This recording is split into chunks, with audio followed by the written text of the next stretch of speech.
consider cliches. A cliche is a phrase that is used by a lot of people. It's been around for a long time. And at one time, it was a fresh and innovative way of describing something. Because of that freshness and that innovation, it became quoted a lot and used a lot. Some cliches come from Shakespeare. Some cliches come from common actions that people describe using some interesting phrase. However, by this time, these cliches have lost meaning and they've lost freshness.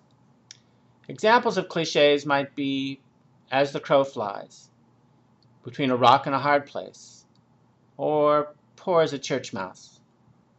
Now, if you find that you're putting some of these things in your writing, the easiest thing to do is to go back and look for them and just translate them on the level of meaning. For example, "as the crow flies" simply could be straight. "Between a rock and a hard place" would simply be stuck. And "poor as a church mouse" would be poor.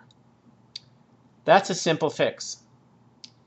The idea of a metaphor, the idea of an image like this is to add energy and clarity and explanatory value to your writing.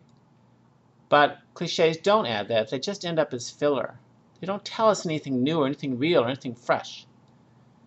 So the first level would be simply to go back to the level of meaning and not clutter up your writing with a cliche. The next level would be to at least do something different or something new.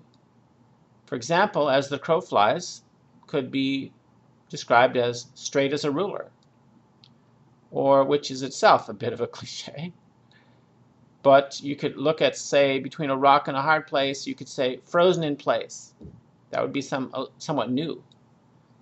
And "poor as a church mouse," you could make up something like "poor as a penny." Penny is not much money, and it doesn't have much money. So that would be at least a level of change in the metaphor.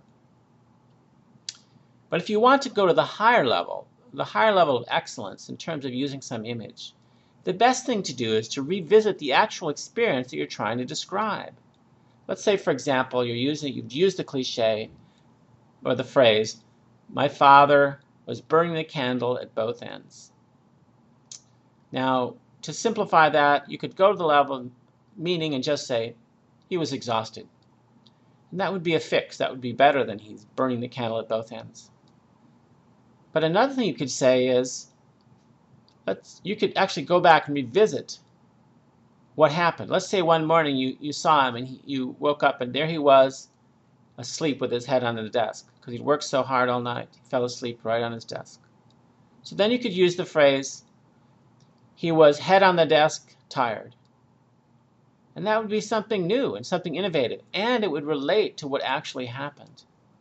And this is where you can find the truly fresh phrases, because those fresh phrases are tied to reality and tied to your experience and will give us an instant picture into what you're trying to describe from your actual experience. That's where the truly fresh phrases come from.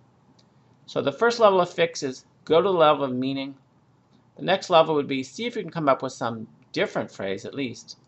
And the highest level would be to actually revisit the experience and try and describe it in some new way. That would be wonderful.